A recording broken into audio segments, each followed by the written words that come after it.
Good morning, all. And it is Thursday. It's the 4th of September. Our reading is from 1 Peter 2:21 through 23. For to this you are called, since Christ also suffered for you, leaving an example for you to follow in his footsteps. He committed no sin, nor was deceit found in his mouth. When he was maligned, he did not answer back. When he suffered, he threatened no retaliation, but committed himself to God who judges justly. Now, I think there are a number of truths we can take from this one, but I want to focus on just one. And that is too often when we are misused, accused falsely, cheated, bosses not giving us the recognition we're due, running into Karens, whatever the case, we're called to look at Christ's example because he was certainly maligned, that is, people lied about him. He was certainly treated unjustly. But the point is, he didn't retaliate. He left justice in God's hands. And for his justice, it will be people who are guilty of those things, who rejected him, are those who are lost. And that's still the case today. But of course, he is a God of mercy and grace. Remember, Judas and Peter both really betrayed him in very much the same way.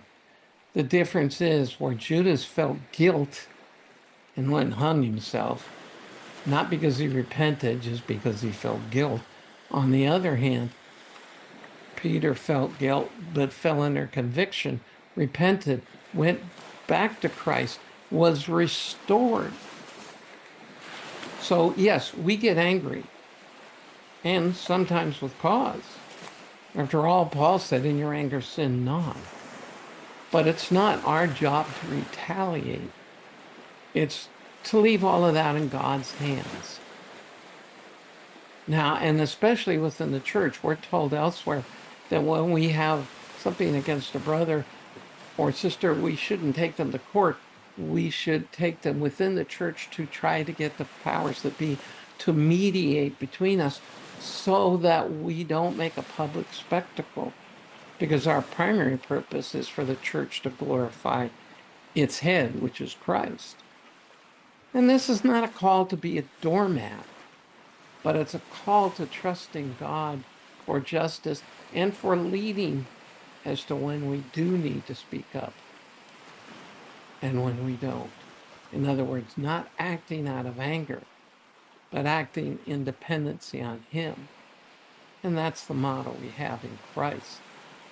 So I'm sure every one of us can picture somebody immediately in our minds that if I only remembered to say what I should have said at the time, dialogue.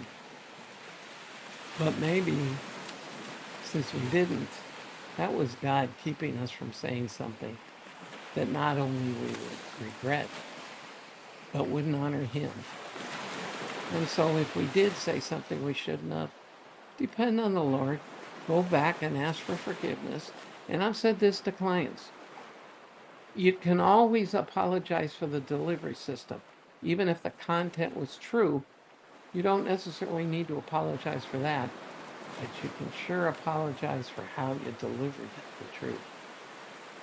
And so we need to look to Christ as our example and to the Spirit as our leading in when we are to speak up and when we are to be humble and just let it go.